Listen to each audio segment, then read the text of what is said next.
warahmatullahi wabarakatuh. Perkenalkan, nama saya Najwa Kamelia dari kelas 3 PAIG dengan NIM 2341104023235. Di sini saya akan membuat video untuk memenuhi tugas mata kuliah Qawaidul Fiqhiyah. Saya akan sedikit menjelaskan beberapa poin-poin tentang Qawaidul Fiqhiyah. Yang pertama, Qawaidul Fiqhiyah secara bahasa dan istilah. Secara bahasa, qawaid atau qawaidu adalah bentuk jamak dari kata qaidah yang berarti dasar, prinsip, atau aturan yang kuat dan kokoh. Sedangkan fikih atau fik berasal dari kata fahima yang berarti memahami.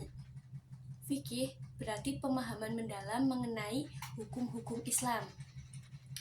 Jadi, Qawaidul Fiqhiyah secara bahasa artinya dasar-dasar pemahaman fikih. Terus selanjutnya itu secara istilah. Apa sih pengertian Qawaidul Fiqhiyah secara istilah?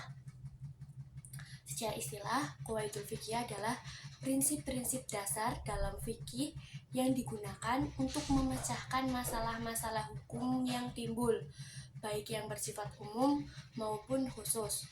Qawaidul Fiqih memandu para ulama atau tokoh-tokoh Islam dalam mengeluarkan fatwa berdasarkan prinsip yang telah ditetapkan di dalam fikih. Oke, selanjutnya poin yang kedua. Poin yang kedua ini ada apa sih di poin kedua? Oke, poin kedua itu kita akan membahas sejarah perkembangan Qawaidul Fiqhiyah. Yang pertama yaitu periode awal atau pada masa Nabi Muhammad SAW dan Khalifah Al-Rasyidin. Pada masa Nabi Muhammad SAW, hukum-hukum Islam diajarkan langsung kepada umatnya melalui wahyu dan hadis. Nabi tidak menggunakan kaidah fikih normal seperti yang kita kenal sekarang, tetapi beliau memberikan hukum berdasarkan prinsip-prinsip umum yang dapat diterapkan dalam berbagai situasi.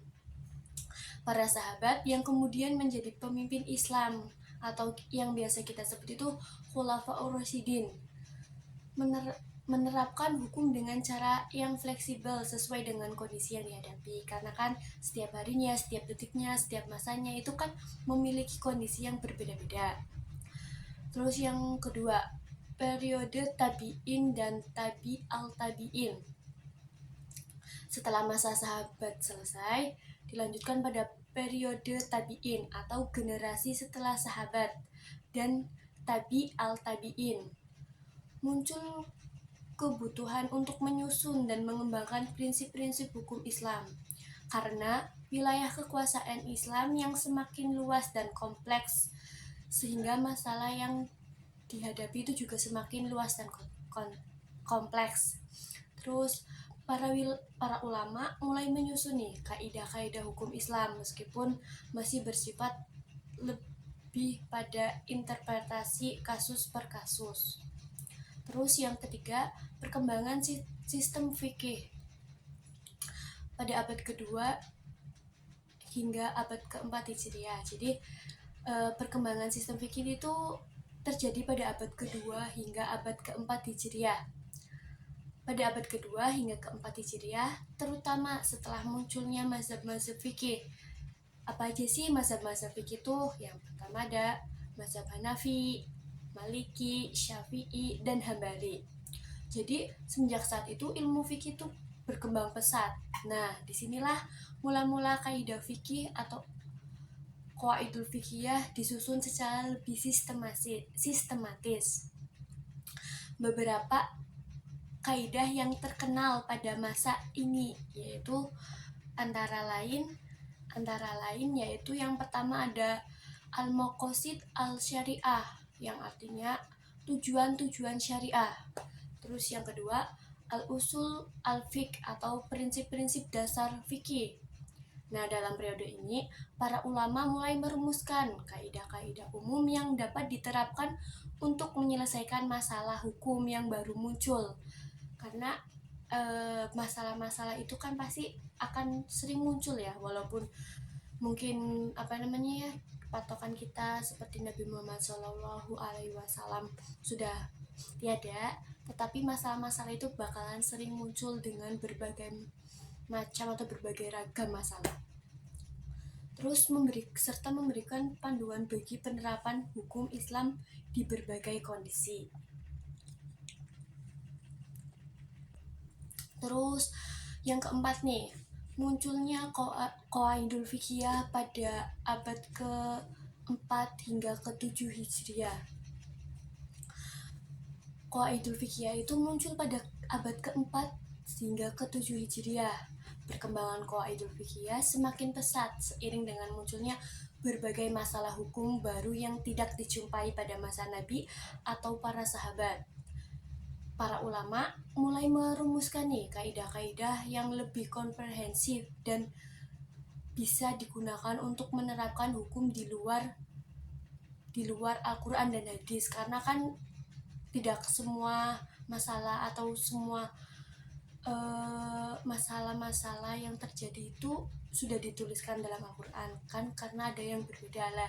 Ini qawaidul fiqhiyah sebagai salah satu acuannya. Beberapa kaidah yang terkenal pada masa abad ke-4 hingga ke-7 Hijriah ada apa aja? Yang pertama itu ada al-maqasid al-syariah, seperti yang dijelaskan pada abad sebelumnya ya. Jadi ini cuma ada penambahan pada al-qawaid al-fiqhiyah, yaitu kaidah-kaidah fikih yang lebih spesifik. Sebelum abad ke-4 hingga ke-7 itu kan ada al-maqasid al-syariah atau tujuan dari syariat. Terus yang kedua al-usul al-fiqh atau prinsip-prinsip fikih dasar. Nah, pada abad ke-4 hingga ke-7 ini muncul yang baru lagi, yaitu al-qawaidul al-fiqhiyah, yaitu kaidah-kaidah fikih yang lebih spesifik. Terus pada masa sekarang nih, abad ke-8 hingga sekarang, pada zaman yang modern atau semakin canggih ini, para ulama terus mengembangkan kaidah-kaidah fikih sesuai dengan dinamika zaman. Karena fikih itu berkembang ya, mengikuti zaman. Mereka mulai menerapkan prinsip-prinsip fikih untuk menghadapi masalah-masalah baru yang tidak dibayangkan pada masa lalu. Karena kita dari masa lalunya juga kan kita belum tahu nih apa yang akan terjadi ke depannya. Nah, seperti masalah ekonomi, teknologi, sosial, itu kan semakin berkembangnya zaman juga akan semakin berubah masalah-masalahnya. Kaidah-kaidah yang dikembangkan pada masa ini tuh lebih berfokus pada pemerintahan yang bermasalah atau penyelesaian yang bermasalah yang bersifat global dan universal. Terus kaidah-kaidah apa sih yang terus berkembang hingga saat ini? Kaidah fikih yang berkembang hingga saat ini itu ada 3, yaitu kaidah fikih dalam bidang ekonomi, terus kaidah fikih dalam bidang teknologi, dan kaidah fikih dalam bidang konsep sosial dan politik. Terus selanjutnya ada cabang atau kaidah-kaidah ilmu fikih, kaidah-kaidah ilmu qawaidul fiqhiyah.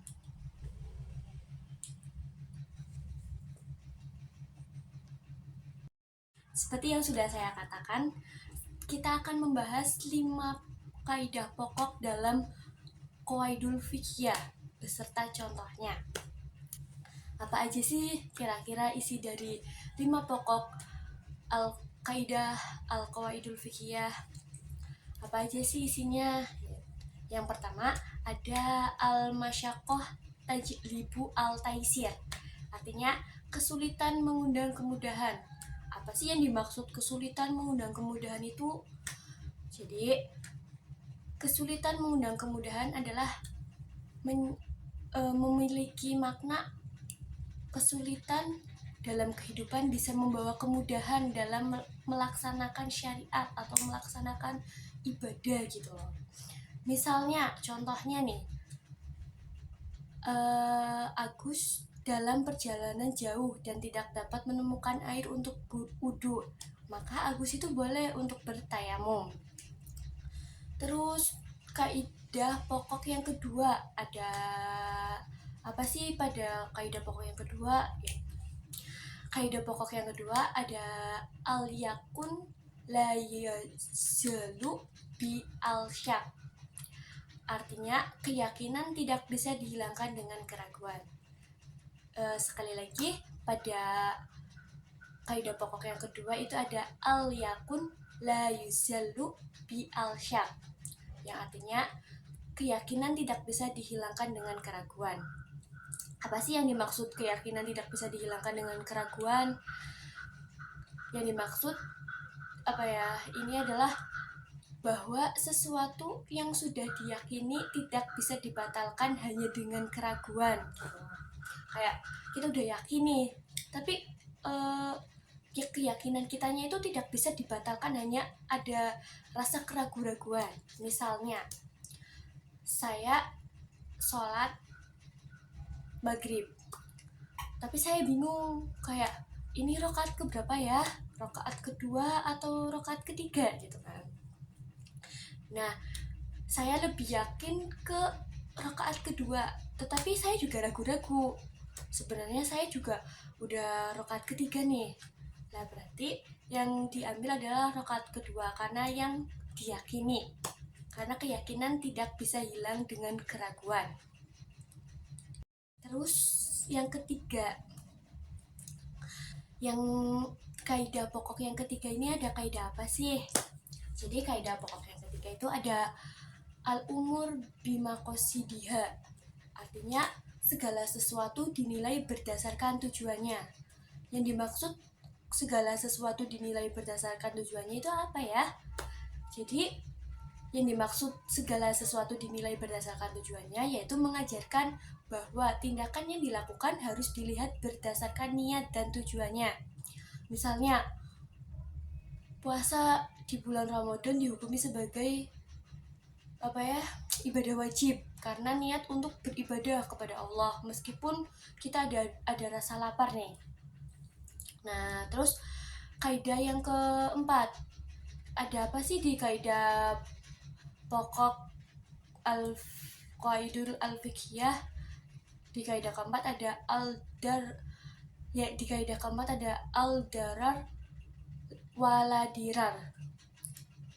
Artinya tidak boleh memberi mudorot dan tidak boleh diberi mudorot.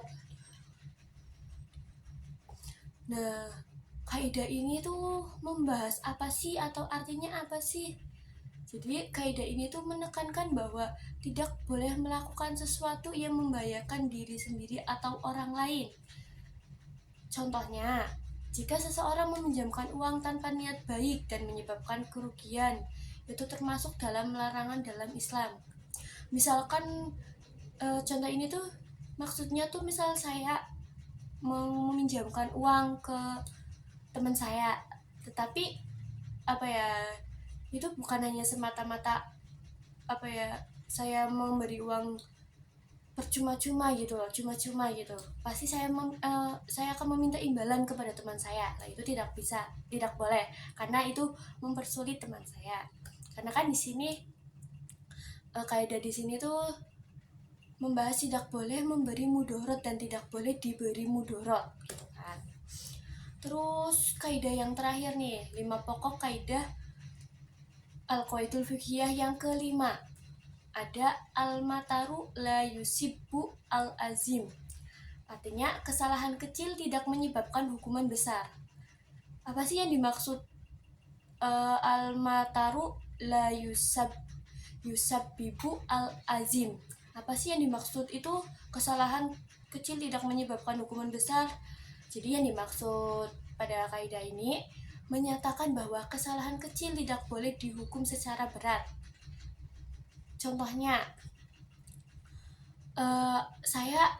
jangan saya lagi. Misal contohnya Putri.